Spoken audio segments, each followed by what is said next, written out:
एक लड़की थी जिसका नाम हिमानी था।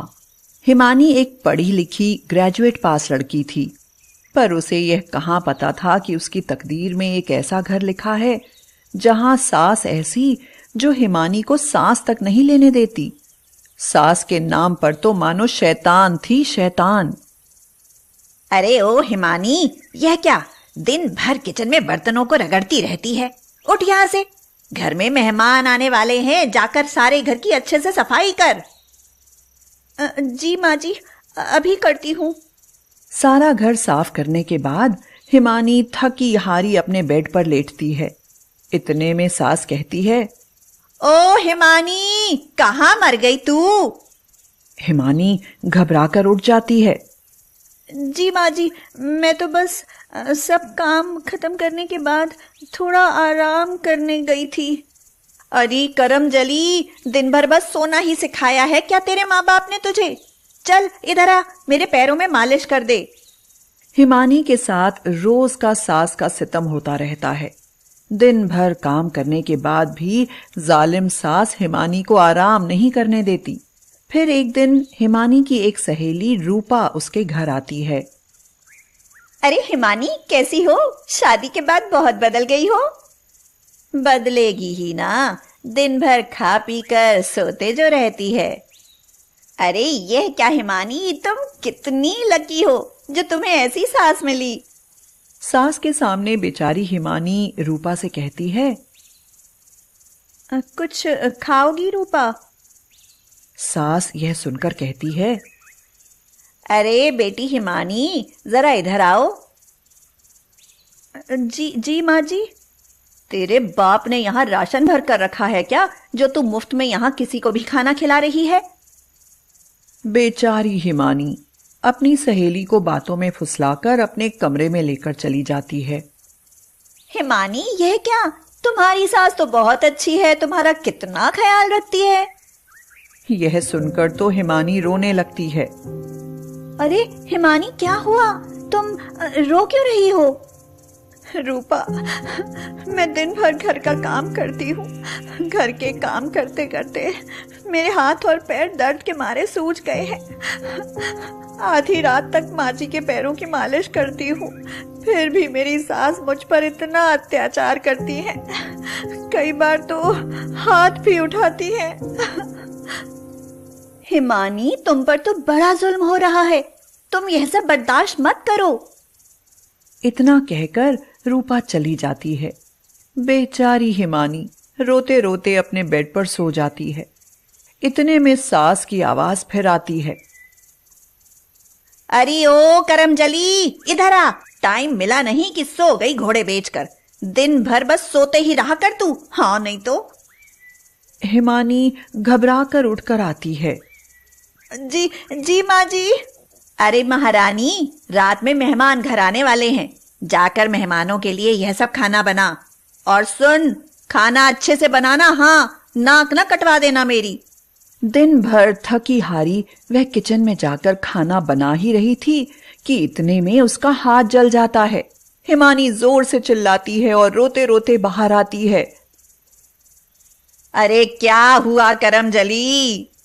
माँ जी, मेरा हाथ जल गया, देखो बहुत दर्द हो रहा है। मैं डॉक्टर के पास जाती हूँ। अरे काम चोर, काम नहीं करना तो हाथ जलाने का बहाना बना रही है।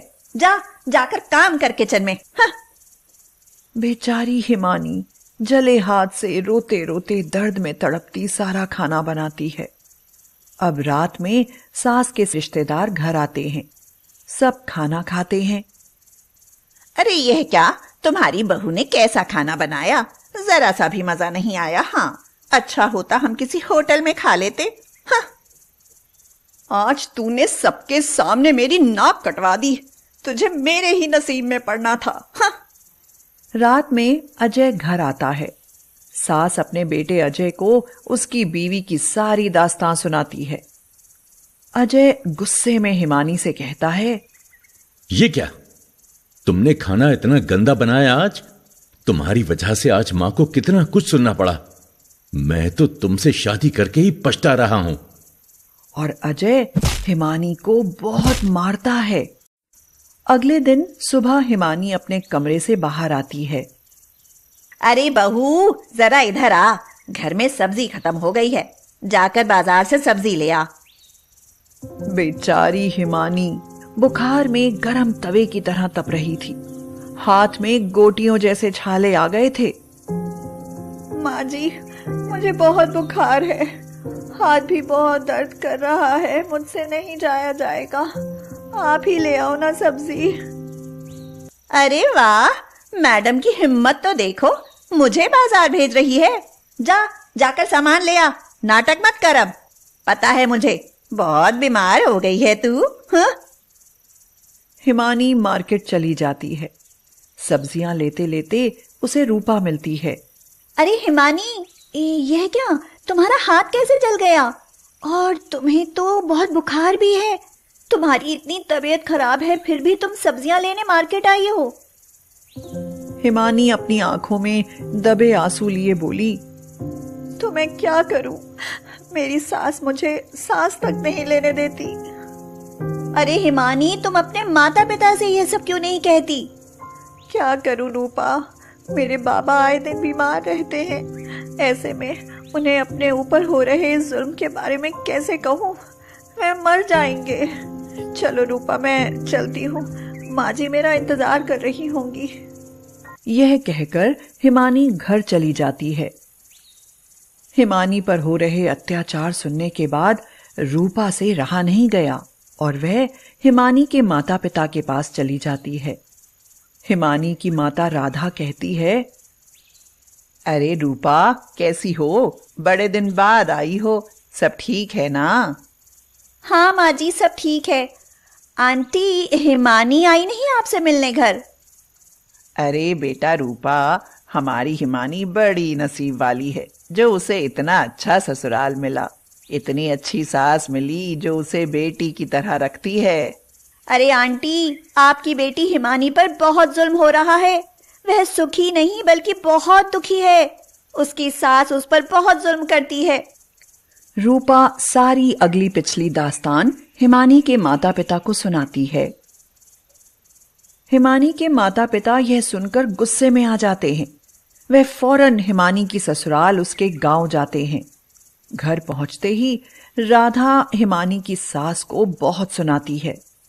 तुम हमारी बच्ची पर इतना जुल्म करती हो, तुम्हें शर्म नहीं आती? एक औरत होकर मेरी भोली भाली बच्ची पर ऐसा सितम करती हो। बहन जी, तुम यह क्या कह रही हो? मैंने कब हिमानी पर जुल्म किया? अरे माँ, तुम यहाँ, क्या हुआ? अब तो मैं मर गई, हिमानी सब कह देगी।